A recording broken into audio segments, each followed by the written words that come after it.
I'd like to introduce our first speaker, Jamie McIntyre. Jamie has had a number of interesting activities, and his career spans 4 decades. Includes radio, television, blogging, consulting, and after several years hiatus, he's back to covering the Pentagon and national security. This time as an Al Jazeera America correspondent, and again, focusing on the Pentagon and military affairs. You've probably heard him on All Things Considered, and he's going to talk to us today about some special experiences that he has had in the contagion of ideas. So I am very pleased to introduce Jamie McIntyre.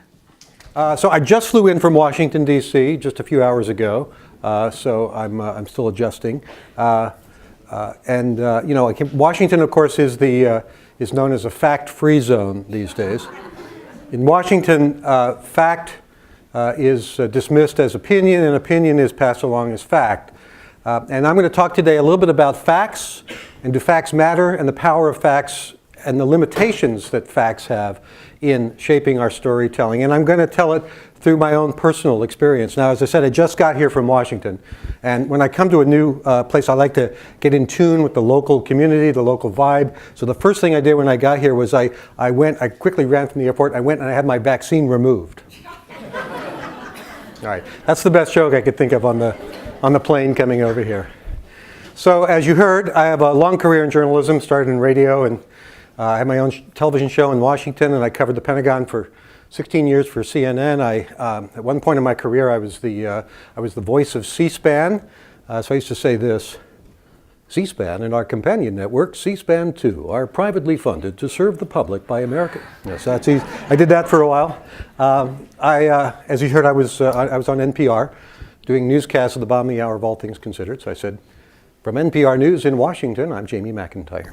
That was a great job, but then Al Jazeera America lured me away to go back and cover the Pentagon because they wanted they have a mission to do fact-based reporting, and they convinced me that if I came back, I could do the kind of reporting that is hard to do on cable news these days. And so with that promise, I agreed to come back. And Al Jazeera America, by the way, is Al Jazeera America. It's an American network with American reporters doing American news for an American audience, the American way, and our headquarters is in New York City. And you can find it on your local cable channel. Give us a try. Anyway, but I'm not here to give a commercial for Al Jazeera. I want to talk a little bit about my personal experience, and I'm going to take you back to September 11th, 2001. And I know everybody has a story about where they were and what they saw and what they remember from 2001, September 11th. And my story was that I was at the Pentagon that day. And I won't bore you with everything that happened to me that day and take you through the day, but which involved all kinds of things, including getting arrested for taking a photograph of the Pentagon in violation of the Pentagon's ban on photography. But late in the day, that day I was reporting. I'd been up to the crash site at the side of the Pentagon. It was going to be later in the day. They had moved all the press across the street to a gas station that was across, if you're familiar with Washington, across Route 27, Washington Boulevard, just on the side opposite from where the plane hit the Pentagon. And I was recapping a story, and I uttered some fateful words as part of my extemporaneous report, and it became the jumping off point that led me on a search to try to figure out why people believe what they believe and whether or not you can change people's opinions with facts. And I'm just going to say, this is my, and by the way, so then I ended up after this search writing a master's thesis about this subject, which is here. It's called Elements of Disbelief, a case study of 9/11 truthers and the persistence of misinformation in the digital age. That's the name of my thesis, because thesis, as you probably know, they have to have a very academic and serious sounding title. If and when I ever turn this into a book, and I'm not sure that I will because it took me so long to write the thesis, but if I turn it into a book, it's going to be called Stuck on Stupid: Why Smart People Believe Dumb Things. Because that was the takeaway I learned from September 11th. Now, so we go to September 11th. I'm there, I'm reporting from the Pentagon, and to this day, and it's been, 13 years since September 11th. To this day, if you Google my name, and I'm just going to demonstrate this here, put my glasses on because I'm an old guy now. So if you go to Google and you type in Jamie McIntyre, oops, I got to spell it right here. This is not my computer. My keyboard's completely different. Okay, Jamie McIntyre. One of the first things that comes up is, well, you can see 9/11, good thing, Facebook. So Jamie McIntyre, 9/11. And one of the first clips that you'll find here, this reality check, is me from September 11th. And idea of how much of the plane actually impacted the building. You know, it might have appeared that way, but from my close-up inspection, there's no evidence of a plane having crashed anywhere near the Pentagon. Okay, so those words that I said there, and I'll just play them again. Actually impacted the building. You know, it might have appeared that way, but from my close-up inspection, there's no evidence of a plane having crashed anywhere near the Pentagon. So from my close-up inspection, there's no evidence of a plane having crashed anywhere near the Pentagon. Those words became part of the big conspiracy theories about whether or not a plane actually hit the Pentagon. And believe it or not, and maybe you're a doubter yourself, there are still people to this day, and not just a few people, but a large number of people, millions of people, who do not believe the quote-unquote official government story that a plane hijacked by terrorists was flown into the Pentagon, killing 184 people, including the people on the plane in the Pentagon, and as well as the 5 terrorists who were on the plane. There are people who don't believe that, and one of the reasons they don't believe that is because here is an eyewitness, a reporter for CNN, saying there's no evidence that a plane crashed anywhere near the Pentagon. Now, of course, you're smart, so you figured out that these words have been taken out of context, right? I was answering a question from our anchor on the air, Judy Woodruff, who now works for PBS, and I was explaining that I'd been up to the scene to see where the plane had crashed. I had examined the scene. I had seen pieces of the plane, thousands of pieces of the plane all over the Pentagon heliport. I'd seen larger pieces, but most of them were very small. And Judy had interrupted me. She said, "Well, Jamie, what about the report we had earlier that the plane crashed short of the runway nearby?" And I said, "Well, Judy, I can tell you from my close-up inspection, there's no sign of a plane crash anywhere near the Pentagon. The only crash site. The only site is the actual site of the building that's crashed in, and as I said, the only pieces left that you can see are small enough that you could pick up in your hand. There are no large tail sections, wing sections, a fuselage, nothing like that. So the point I said, there's no big wing section, tail sections. So that was also used in part of the conspiracy theories, because here again is the reporter saying, hey, there's no big piece. Where's the plane? There's no plane. Here's a guy, he was there, he saw it, there was no plane. Around, which would indicate that the entire plane crashed into the side of the Pentagon and then caused the side to collapse. Now, even though if you look at the pictures of... Now, the other thing is, I would point out that I looked a lot younger then. And I also am not wearing a tie because I don't like ties, and I figured on that day I didn't have to wear one.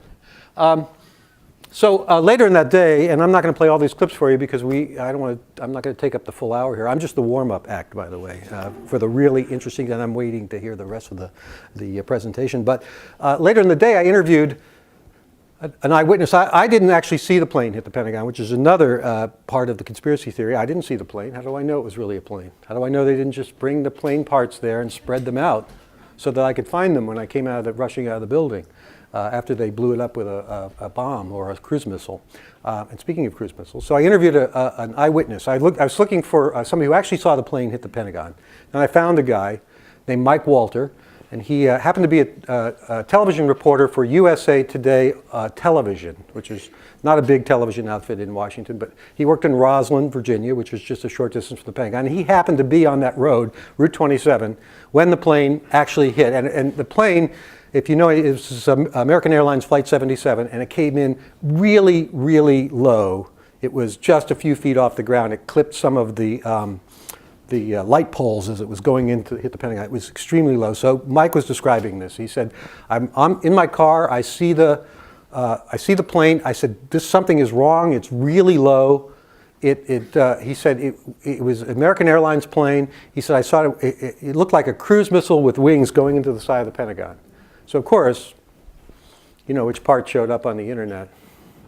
It looked like a cruise missile with wings going into the side of the Pentagon. So then we have a CNN reporter says no sign of a plane, Got an eyewitness says it looks like a cruise missile. The story's starting to cook here. We're really onto things. So if you go, by the way, if what I'm telling you, by the way, interests you at all and you decide you really want to know a little more detail about all of these things, I, of course, spent a lot of time detailing them in my thesis, which you can find online at elementsofdisbelief.blogspot.com. elementsofdisbelief.blogspot.com. And everything I'm talking about here is all, footnoted and annotated there. And the wording is exact. It's not just me, ad-libbing it. You can check all the facts on this. But so when this sort of conspiracy theory started bubbling up, I really didn't pay any attention to it. I mean, it just seemed to me it was nonsense, right? I mean, any right-thinking person, we know a plane took off from Dulles Airport. There were real people on the plane. They were killed. There was wreckage from the plane. There was DNA and remains that were recovered from the scene. I mean, it just seemed to me that nobody would believe this. But as months went by, I began to realize that people did believe it. And one of the sort of things that dawned on me was I got a call from a French reporter because a new book had been published in France that was called, in English, the English version was 9/11, The Big Lie. And it was the first book that sort of really put together all of these conspiracy theories and said that 9/11 was essentially an inside job. And it talked about things in New York as well, but I was focused on the Pentagon. And a reporter called me from a French news outlet to ask me what I thought of this book. And I walked him through the fact that my remarks have been taken out of context and that there really was no question that a plane hit. And as I'm talking to him, I realized that I'm not convincing him. He's not buying it. He's not buying it. And then a documentary came out, an internet documentary called Loose Change, which you can find on the internet to this day. It's been updated about 3 or 4 times. And you can, again, find the links to this on my webpage, on my page. If you go there, by the way, over to the side, all the chapters are here. This is a picture, by the way, of the actual plane hitting. This is an actual image that I obtained from the Pentagon. I was the first reporter to get this image from a security camera because I thought, one of the things that these conspiracy theories, one of the things they focus on is that there's no pictures of the plane hitting the Pentagon. In New York, you could see the plane hit the towers, but at the Pentagon, there was no video of it. So I was intent on finding video, and it turned out that a security camera at one of the entrances actually recorded the moment of impact. When they download the pictures, though, and then I tried to get them from the Pentagon, they wouldn't release them. They said they were going to be evidence in the upcoming trial of Zacarias Moussaoui, who was one of the 9/11 plotters. So they wouldn't release them. And I convinced someone at the Pentagon that it was in the public interest that people see this. And of course, this is how things work at your nation's Pentagon. A senior aide to Defense Secretary Donald Rumsfeld leaked me the pictures so that I could put them on CNN. And then a short time later, also gave them to the Associated Press. One of the things, though, that fuels this controversy, you'll notice that the date on this, timestamp on this says September 11th. And we never got an explanation for why it says September. We actually, September 12th, I'm sorry, the next day. We actually know that there wasn't another plane that hit the next day.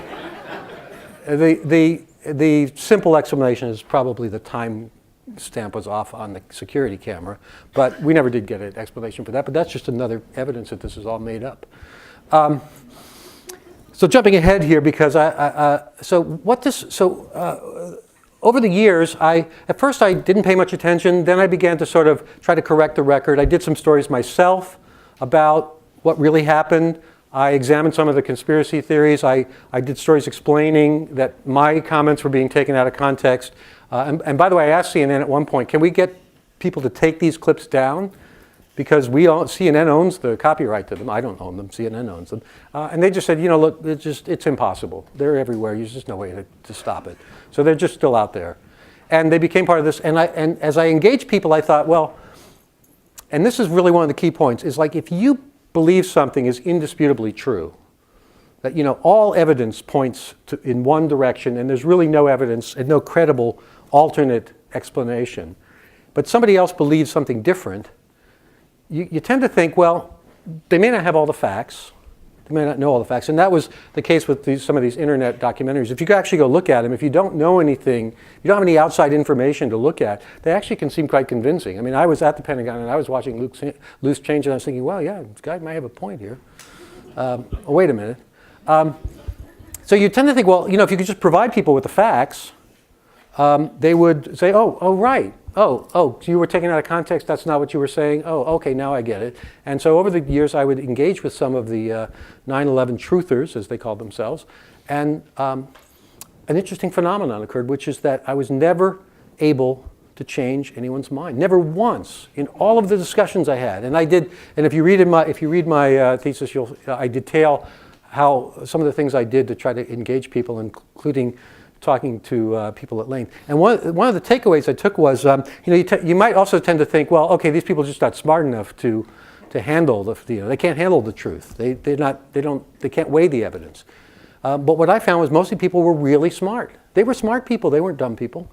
In fact, some of them knew a lot about aerodynamics, and they were good debaters and good arguers. They just were not going to buy what I was telling them, no matter how many facts I had to marshal in my defense.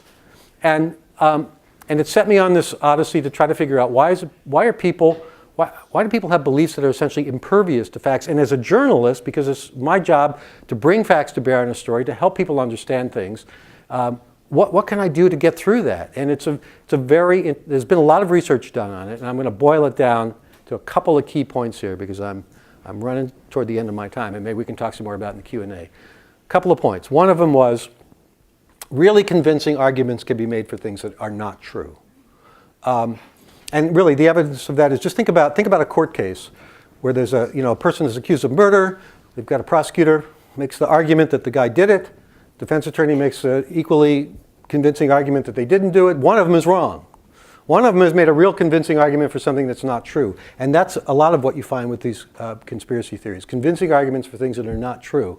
The other thing is that we found is that we have a real emotional attachment to our beliefs. And there's a lot of research on this, and if you go to my blog, you can click on and see some of the original research on this. But what they believe is wrapped up a lot of times in who they are, sometimes in their religious beliefs, sometimes in their political beliefs, sometimes in just their in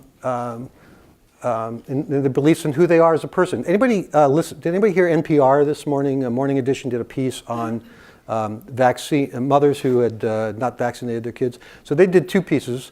One was sort of on this subject, and the other one was they interviewed a mother who had not vaccinated her children, and the explanation she gave was she considered herself a, quote, crunchy mother, which I hadn't heard this before, but it's somebody who's natural, and they're breastfeeding and sleeping with their child, and they're doing everything in a natural way, and she didn't consider vaccines to be natural, and it just sort of went against who she thought she was as a person. And a lot of what we believe because we have ourselves wrapped up in it. And there's a lot of research to this, which means that sometimes no matter how many facts you give somebody, they don't want to change their mind. And it's really relevant now with this whole debate about vaccine and vaccine safety. And what does the science say? And as a reporter, a lot of times you're asking yourself, what does the science say? And science doesn't always have the answer. In fact, uncertainty is a part of science. But part of the solution to this is to develop more critical thinking skills and not make some of the critical thinking errors that we make. And again, in my paper, I go through some of these common errors. And of course, the mother of all critical thinking errors, the one that we all engage in, the one that I probably engaged in when I was doing my paper, is confirmation bias, where we seek out information that already confirms what we would believe, and we discount information that goes against it. And certainly when I was doing my paper, I was looking for stuff that confirmed my belief that a plane hit the Pentagon. And some of the people I talked to criticized me for not seeking enough disconfirming information that a plane didn't hit the Pentagon. But my response to them was, sometimes there are not two sides to a story. Once there's enough evidence to tell you that the Earth is round, you really don't need to start looking for more evidence that the Earth is flat. And so I'll sort of leave you with that. A couple of just quick quotes that I came across that I really liked when I was doing the story. One, of course, is attributed to Daniel Patrick Moynihan, although I can't find the evidence he actually said it, which is that everyone is entitled to their own opinion, but not their own facts. Stephen Colbert is quoted as saying, I don't like facts. Facts can change. I like my opinion. My opinion never changes. And Mark Twain is attributed to have said, it's not what you know, that gets you in trouble. It's not what you don't know that gets you in trouble. It's what you do know that ain't so. And we know a lot of things that aren't so. I encourage you to sort of, if you're intrigued by what I said at all, and you'd actually like to get some facts, some hard facts to go with it, I would encourage you to go to read my thesis. I spent a long time writing it. It got me my master's degree at the University of Maryland, and the website again is elementsofdisbelief.blogspot.com.